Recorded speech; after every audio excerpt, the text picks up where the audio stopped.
In this week, we're going to be talking about a variety of kind of complex signal flows that we can configure within our mixing board. One of the main reasons we set up these kind of complex signal flows is so we can employ audio effects in the most appropriate way. And there are really three categories of audio effects. And if we're in the digital domain, which we are in our DAW, we might call this a DSP, or digital signal processing. And there are three categories, and the three categories are generally related to three of the principles of sound. Our first category is our dynamic effects. And our dynamic effects are related to amplitude. And dynamic effects kind of automatically control volume based on the material over time. And these effects are our compressors, limiters, expanders, and gates. And we'll get more into them in the coming weeks, but for now, we'll just have to know the category and that they affect amplitude over time. The next category of effects are our delay effects, and these are related to the propagation principle of sound, in that they add slight delays to the signal, which tends to represent spaces that you're inside.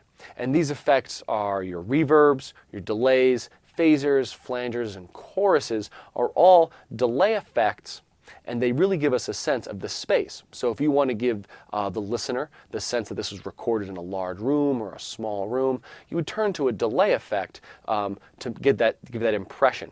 Kind of the illusion of three-dimensionality has a lot to do with these kind of delay effects.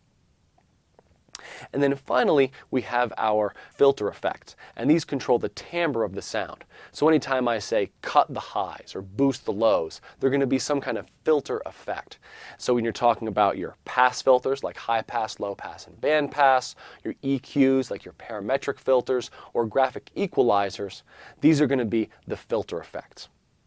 Now, I'm bringing this up again because as we set up our signal flow, that's related to how we want to process things.